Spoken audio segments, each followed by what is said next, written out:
So another huge change is coming in 10th edition by the looks of it, a return to some of the earlier 7th edition rules, and one which I hope will be a good thing for the game overall.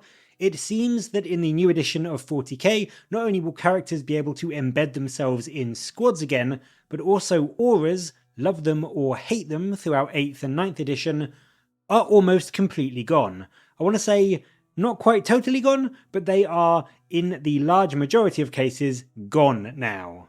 This overall is a monumental change to the game, and as the Warhammer community article points out, it is a genuinely great way to limit the buff stacking of auras, which could lead to units just doing unbelievable amounts of damage. You know, rerolling hits, rerolling wounds, doing extra hits on 6s, doing mortal wounds on 6s, shooting twice, doing backflips, you know, just generally having every rule imaginable because of how the aura is buffed up and stacked together. Now, instead of all that, when a character is joined to a unit, they are counted as leading it, and their buffs, whatever that leader, whatever that character's buffs are, will only apply to that specific unit. So, for example, the lieutenant, as you can see, is a leader, which means he can join a unit and lead it, and when he does that, the unit gains the lethal hits rule, which, as we saw the other day, essentially gives auto wounds on 6s to hit. It also gives the unit the ability to fall back and still shoot or charge, with target priority, which is another great little rule, but it seems like there is a lot less of this being able to spread out to 2 or 3 or 4 units, because this only affects the unit that he is actually leading. They also mentioned in an earlier article the rerolls of 8th and 9th that we have come to hate or love are very much reduced in 10th edition, so there is no more rerolling ones to wound like he does now. Instead, it just unlocks this extra rule for him and his squad. So hopefully this will lead to a few things. First of all, it will make the game run more quickly because you know it's just this squad being buffed. You don't need to measure out other units being within 6 inches or whatever it may be. Should make the game just a lot easier to kind of get your head around and understand and know what is doing what and what a unit can do, rather than being sidelined with, oh, this actually has an extra 3 special rules thanks to these additional auras, which I think is such an important part of making the game more fun and more accessible and just quicker to get into and quicker to play, which is a really key component of what they seem to be pushing with 10th edition. They also mentioned that you can't just attach a character to any unit, which is another big key way to limit a lot of the potential game-breaking buffs. There is a list of units that a certain character can lead. So again, the lieutenant, he can lead assault intercessors, blade guard, hellblasters, and also 2 as of yet unknown units. He also has a unique rule that means as a sort of a minor, sort of second level hero, he can join a squad which has also been joined by a captain or a chapter master, so there will be some double stacking available. They do also mention things like Eldari Warlocks will be able to do the same thing, so presumably joining the same squad as a Farseer, but it seems to be very much for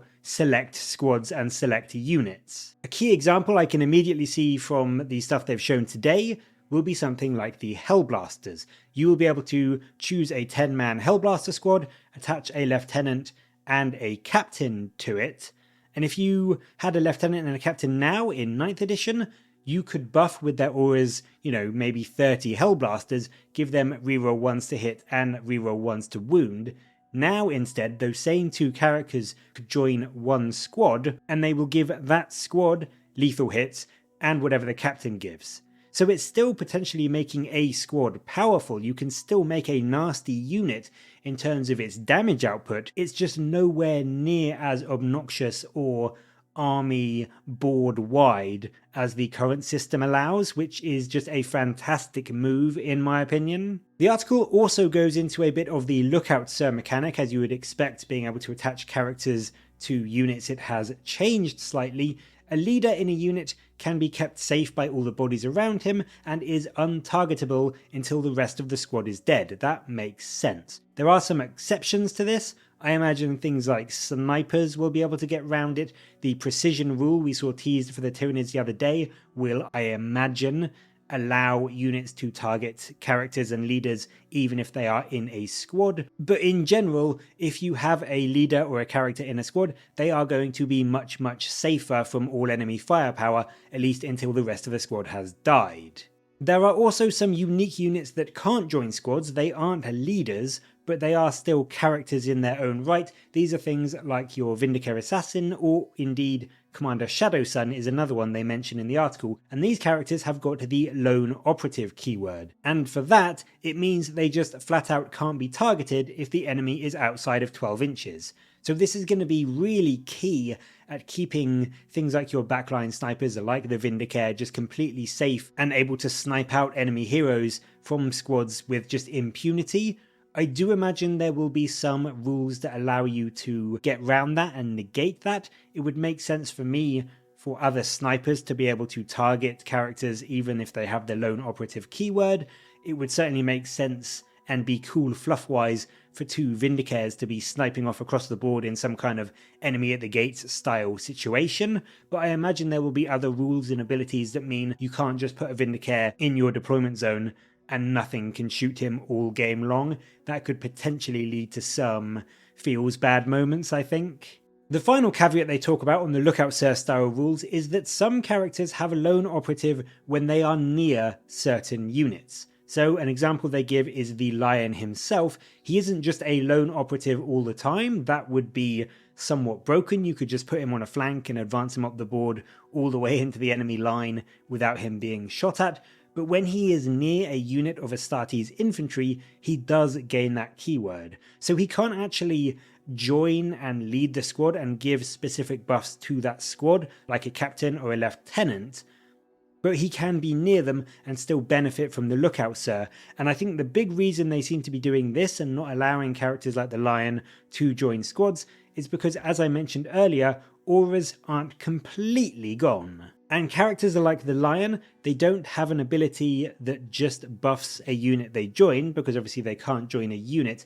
They seem to be one of the sole things that keep aura abilities. So whilst the captain can join a squad and give that squad a buff, things like the Lion, he is still going to have an aura, so he can still be near a couple of squads of infantry and give them some buff, which makes sense. Like, a captain should be good at leading a unit. The Lion is obviously good at inspiring and leading multiple units across your army, so it is still fluffy and still going to make these big characters powerful and kind of befitting of their station and their points costs.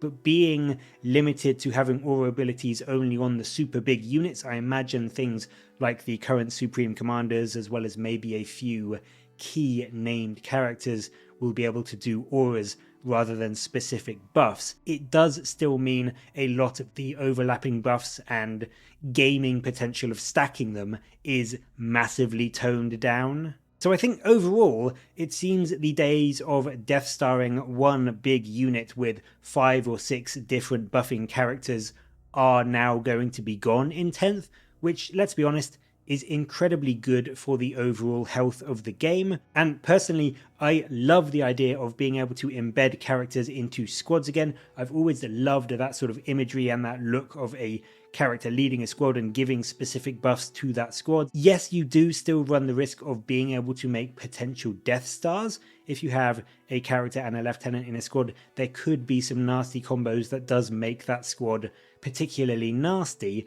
But I do think that because there are limits and you can't have 3 or 4 or 5 different characters in one squad anymore, it's not going to get back to the days of like 7th where you had 6 Thunderwolf Cavalry with a Wolf Lord, a Rune Priest on a bike, and whatever else they had. There used to be a really nasty Thunderwolf Cavalry Death Star that just would never die and would charge into your lines at turn 2 and just wipe out everything. I don't think we're going to see that level of individual unit buffs anymore, but you can still make one squad really quite potent and strong by attaching characters to it. So once again, in my opinion anyway, 10th edition is making a lot of fantastic steps in identifying what was good and what made 6th edition and 7th edition and 8th edition and 9th edition work well, and also what problems they had and what issues they had, and trying to find an amalgamation of what worked best in all of them, bring them together, and just balancing them out as well as they possibly can to keep the interesting, the fun parts, whilst making it a system which is as well balanced as it can be as well. And I have to say, whilst we'll have to wait and see how it all works out in the end, from my perspective so far, it's looking really, really promising. And I do think that if the rest of the game lines up with how these previews have been so far, we are looking to have an absolutely stellar edition of 40k in our hands in just a few short months. So that's going to be it for today. Thank you again so much for watching. Let me know all of your thoughts about these specific rules, attaching characters to squads, as well as what you think about 10th in general down in the comments below. And as always, thank you very much for watching. Until next time though, I will catch you later guys.